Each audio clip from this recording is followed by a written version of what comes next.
Welcome to the very first episode of K Press Sports Gameweek Pundits. I'm your host, Emmanuel Makome, and today we'll be diving into this week's Premier League matchups. Now, we'll start from the tactical previews, then we'll move directly into predictions. For today's show, we'll be analyzing three key matchups: Arsenal versus Manchester United, Man City versus Nottingham Forest, and Newcastle versus Liverpool. And plus, today we'll be touching on key player performances, injuries, as well as tactical predictions for each game. So let's jump in now. For today's segment, we'll be joined by K Press Global's football contributor, Daniel Kenner. Now, Daniel, can you tell us more about this week's matchup? Yeah, so this is a big game, big match week ahead. I'm looking forward to the Arsenal v United game. I'm not gonna lie though. It's gonna be a big game. Arsenal, of course, coming off of a big win against West Ham, and United as well beat Everton 4-0. So it's gonna be a very, very crucial game for both teams. United, this season have been one of the worst starts to a season. They lost like 4 games at the start. Arsenal as well, coming off of a pretty poor month, lost to Bournemouth, lost to Newcastle, and now against United. And United have a new manager, Amorim, so it's going to be a very, very crucial game. So, Kenner, can you tell us a little bit more about Arsenal and how they've begun the season compared to other previous seasons? What do you think is really crucial about this season, the way that they began compared to other previous seasons? So Arsenal recently have been on the decline, if I have to say, because when we saw the start of the 22-23 season where they went like 8 points clear ahead of Man City, forward it to last season where they were 5 points clear, but obviously bottled it once again. Finished second, only 2 points behind Man City.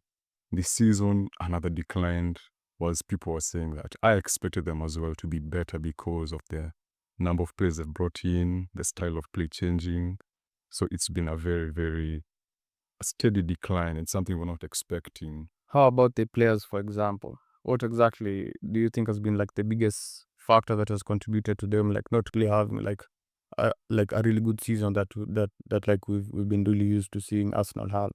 Well, injuries have played a major role in that, especially with Martin Odegaard has been missing for the past month. Of course, he made his first appearance against West Ham over the weekend, where you saw Arsenal actually play like the way Arsenal play, in accordance to the way they were playing before those games where they lost 3 games in a row and drew. So Martin Odegaard, their captain, is like plays a major role in their style of play. Bukayo Saka as well. If he goes injured, Arsenal will be on the decline, because we saw Arsenal use like four defensive midfielders and 4 centre-backs, which is something that Arteta does not do, and he doesn't offer anything in attack. So that played a major role in how they play. And leaning towards this game, now they have all their players fit except maybe Ben White and Gabriel, but we always know Gabriel will be okay for that game. So yeah, to be a big game for them. I personally have Arsenal as favourites against United.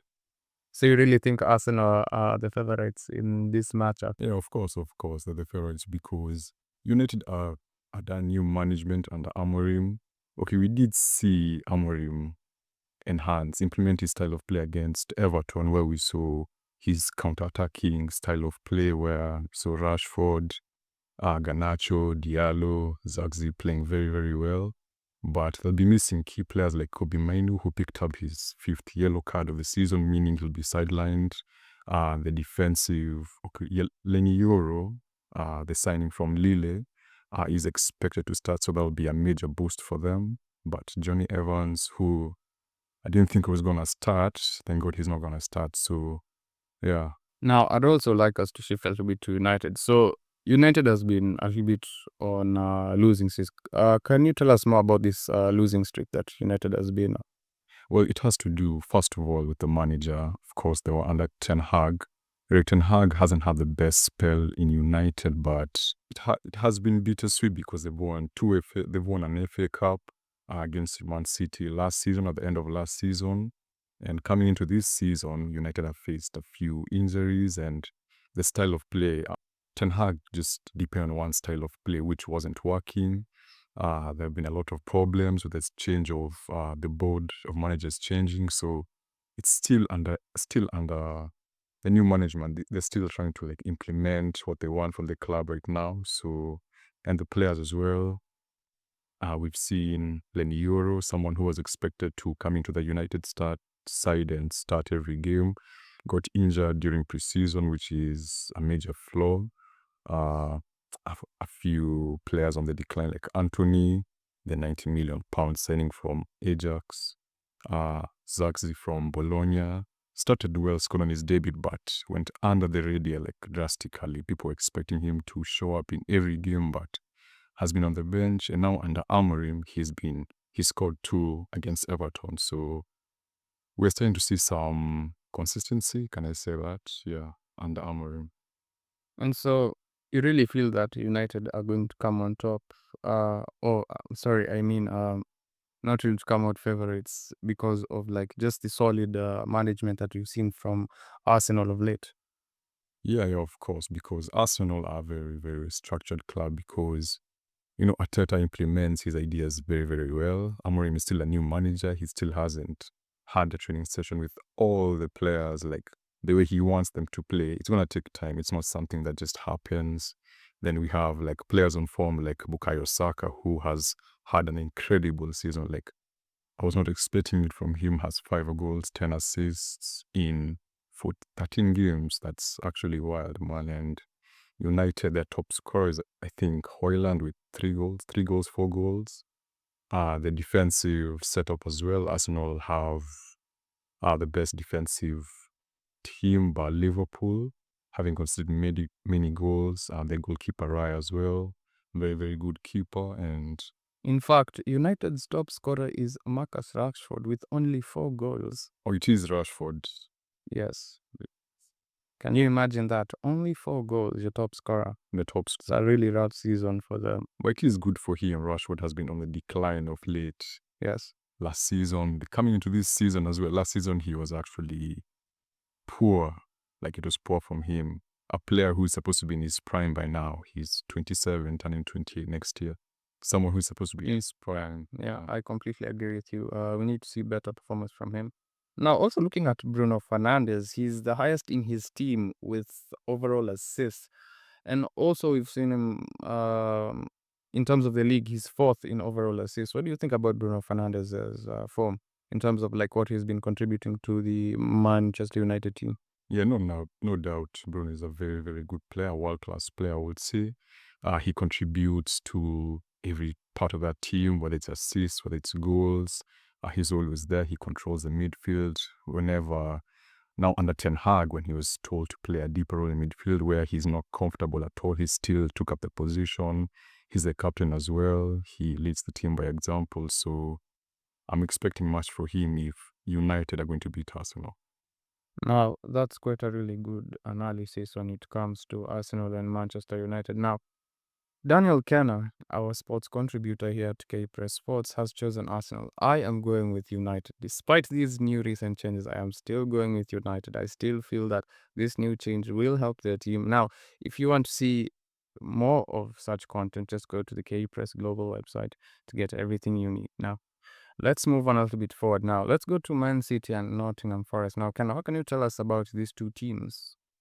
Well, I personally, as a Man City fan, I'm expecting a lot from us on Wednesday because we've been on a very, very decline because we've lost 4 games in a row, 7 in all competitions, in the Champions League, in the Carabao Cup, in the Premier League. We've been very poor of late. Considering our standards, everyone expects City to win year in, year out. So seeing this decline is actually shocking. So I'm expecting a lot. Nottingham Forest as well have been good this season. They're 6th in the Premier League, a team that always fights for relegation. Seeing them up there is actually something to look out for. So this will be a very crucial game, not for Forest, but for Man City to look for their first win in 7 games. I really feel that this is going to be quite an easy matchup. I don't think really Nottingham Forest has any firepower to take down. But then, this is football. This is football. Anything can happen. Yeah. Now, let's talk a little bit about City. Can you take us through about what happened in Liverpool? What do you think were like the crucial things that like they kind of really missed in that matchup that would see them now looking for in this matchup now against Forest? Yeah, first I'll say Man City took that Liverpool loss as a compliment because we're all expecting worse. We're all expecting 3 goals, 4 goals because of how Liverpool are playing, how Man City have been playing of late, and it all comes down to how Arne Slot, the Liverpool manager, approached that game. He was on top. He made his team play on top on all sections of the game, whether it was offensively, defensively. In the midfield, they completely outplayed Man City. We saw in the first half, Liverpool were always on the front foot against Man City. Man City had one shot that entire first half, and it was off target, and it was by Rico Lewis, a right back. So Liverpool have been, as in just to give them their flowers, Liverpool have been the best team this season. I actually have them as the title Favorites this season. Man City have been pushed out the title race, 11 points behind Liverpool, and it's all down to injuries as well. Man City have been missing Rodri. Rodri got an ACL injury earlier when we played Arsenal. So, and Rodri is like the system when it comes to Man City's playing style, the possession game. Rodri is like the system. He's like it's like driving a car without one tire. So Man City have been trying to force that issue or playing other people like Gundogan, who came back from Barcelona. People expecting him to go back to the way he was before he left for Barcelona. It hasn't worked. He's so slow these days. Well, he is growing old, so it was expected. He gets pushed off the ball very easily, and his counterpart, Rico Lewis, isn't helping as well because he's right back playing in midfield. So, okay, that's his role, but putting him in a team, as you're playing against Liverpool, a team that have highly physical players like Gravenberch, Szoboszlai, and McAllister, players who are physically on top. So it was a mismatch in the midfield. I feel as though Man City only lost because of the mismatch in midfield.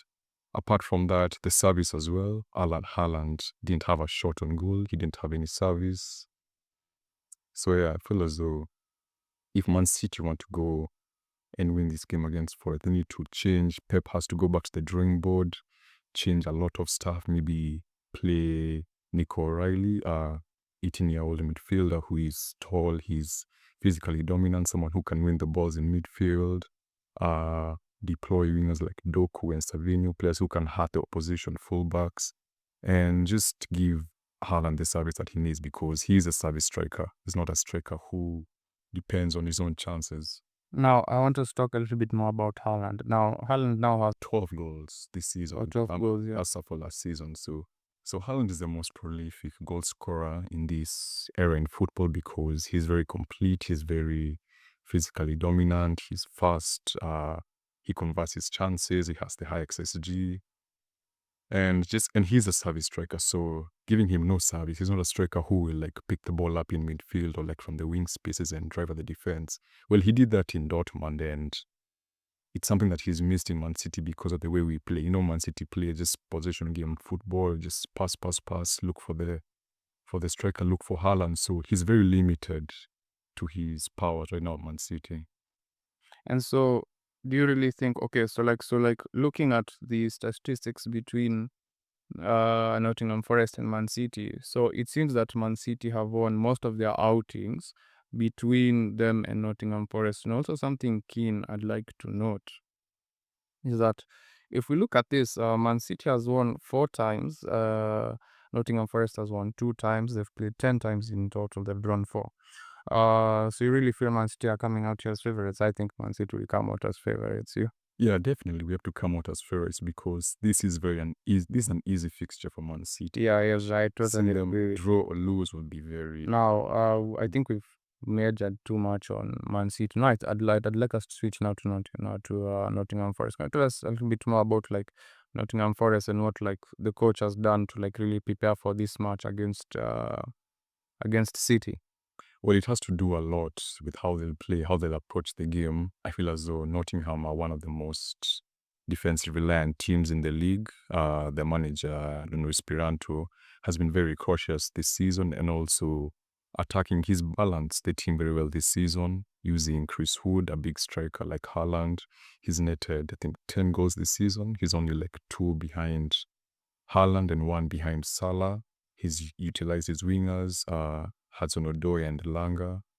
players who are very, very direct. So these are players who will actually hurt our fullbacks because we have Walker and Gvardiol, players who are very weak this season, and the defensive setup as well. They play 3 center backs, something that is very hard to attack. They are very reliant. They have Murillo, who is a very good ball-playing center backs. He can play long, he can play short. He's very fast, so he's someone who's going to give Haaland a contest.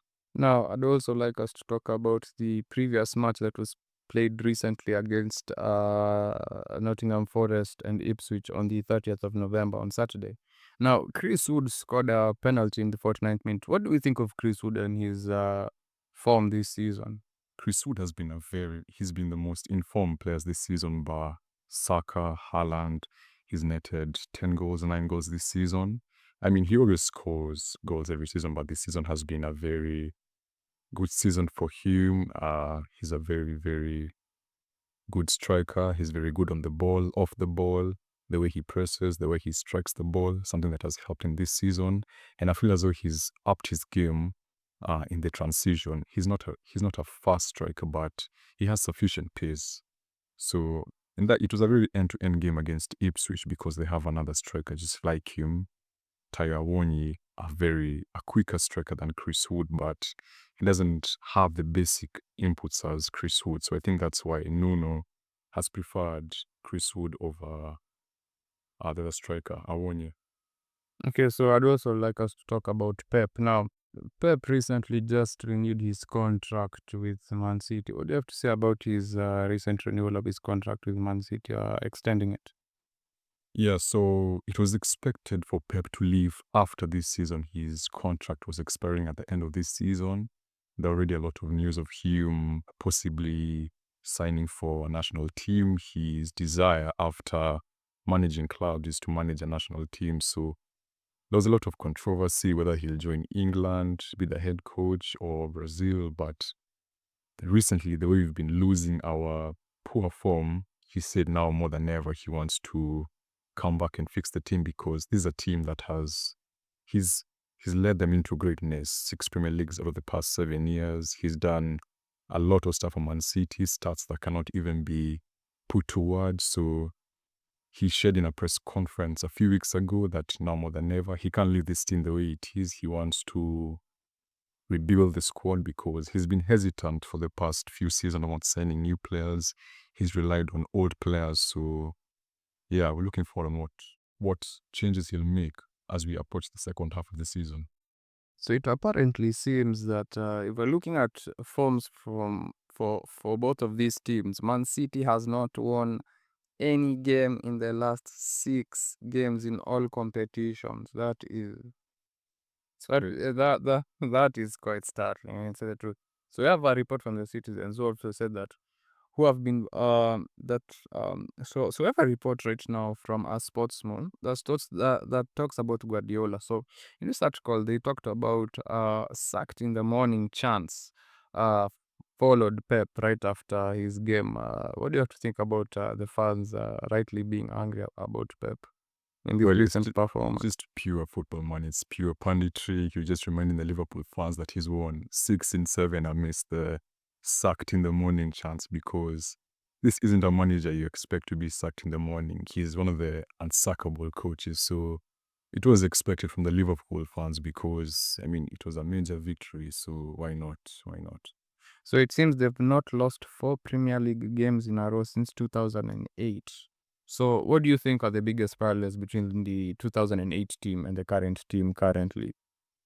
Well, the 2008 team was still under old management. There were old players. I mean, there's a major shift between that time in 2008 and now 2024.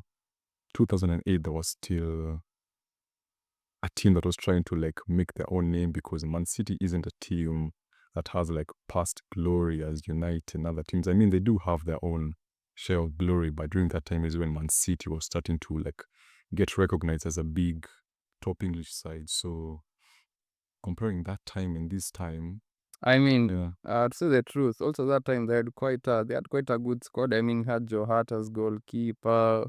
We had Kepa Schmeichel as well. They had Vincent Kompany. I mean, it wasn't. You can't really say it was like quite a small team. Yeah, I mean, by there are purple patches in football. I mean, you don't expect a team to be consistent over like 10 years. It has never happened. And I mean, the players you mentioned, like Maybe Spain, my guy. Spain, Maybe yeah. Spain, my guy. Yeah, Real Paris, bro. Barcelona, yeah.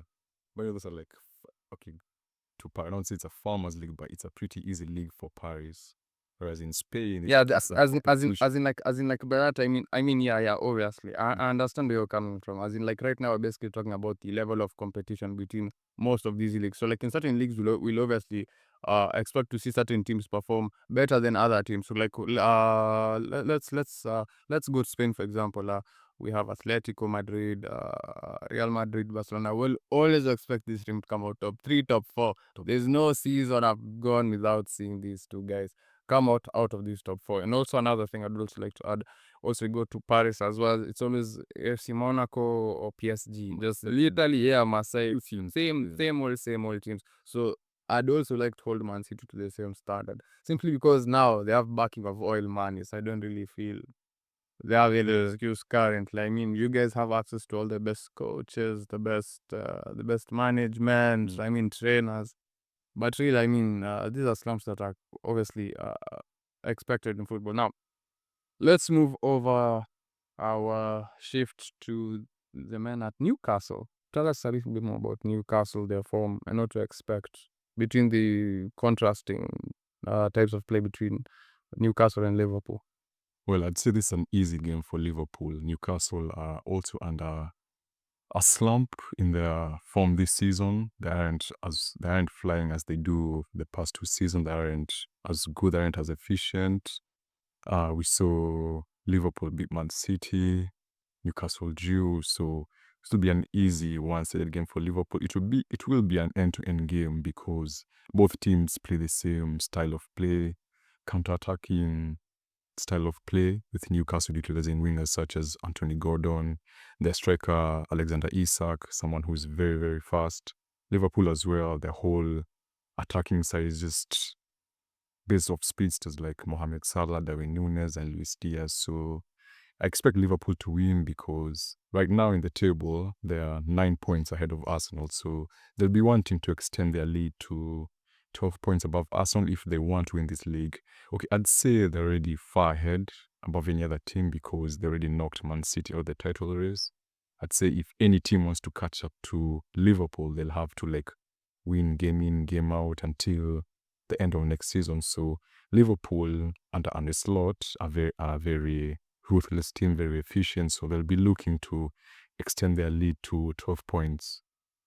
Okay, so I'm looking at certain data that shows that Liverpool, if we're looking at all the games over the last 55 games that we've played, Liverpool have won 35 of those, drawn 11, and Newcastle has only won 9. So do you think just because of this track record, this kind of proves that like Liverpool is going to take it, or are you just basing it off of like this season's form? Well, I'm just basing it on this season's form because it's football. Anything can happen. I mean, we saw Man City lose to Spurs at home 4-0. So it can easily be a loss for Liverpool or a draw. Newcastle can just decide to sit back and let Liverpool just have the ball and just defend until the 90th minute. So I'll just take it based on Liverpool's form this season. They've been a very good team. Newcastle haven't been the best defensively. Of course, they're facing some injuries. In the back line, we have Botman, who has an ACL, will be out till next season. Liverpool have their whole squad ready, except Konate, who picked an injury against Real Madrid, and he won't be expected to return until I think after the Newcastle game. So, based on this season's form, Liverpool will come out on top definitely. Now, it seems that Eddie Howe has remained coy over Alexander Isak's availability over Newcastle against Liverpool at St. James Park. Now, this is a report by the Shields Gazette. Their reporter, Dominic Skir, has written a report that talked about how Isak was forced off of the first 21 minutes after a 1-1 draw at Crystal Palace. Now, apparently this seems to have been over a lack of fitness over the player. Now, Kenna, what do you have to tell us a little bit about what this key player, the missing of this outing means for Newcastle? Well, Alexander Isak is a very crucial player for Newcastle. I feel they're a different team when he's playing, a different team when he's not playing. He leads the line very well. He presses very well. He's fast on the counter, on the breaks. He's a player that all their centre backs always look for when they're playing long. So And also to add, it turns out that Isak has scored twice in the last 4 appearances against Liverpool. So this really underscores how crucial he is. yeah, he is actually crucial, man. He not only Liverpool, but against top sides, he always finds a goal or assist. He always contributes. So missing him will be a very Will be quite detrimental to the team. to the team. And so could you tell us about like Liverpool and some of their key players and what to expect? So I'm expecting Liverpool to go ahead early. I still see them starting their same starting 11 against the same 11 they played against Man City could be starting against Newcastle. So it's only Konate could be missing, picking up an injury. But I expect Salah, Gakpo, maybe we'll see Luis Diaz start. I don't know how Ernest Locke will set up, but I feel as though as long as Liverpool have their starting 11, have their starting midfield, the way it's perfectly balanced with McAllister, Garenbach, who has been a very, very, very good player for them this season, fast in interceptions, duels won, third in tackles. So he's someone who has actually cleaned up their midfield this season. So I'm expecting Liverpool to batter them, if not win narrowly. Now, we've gotten quite a lot from our contributor here, Daniel Kenna. Now, that will be all for today with K Press Sports Game Week Pundits. Now, join us next week as we break down the fallout from these matches and as we look ahead to more exciting features. Now, don't forget to follow us on all of our social medias to be frequently updated for all insights when it comes to sports. Until next time.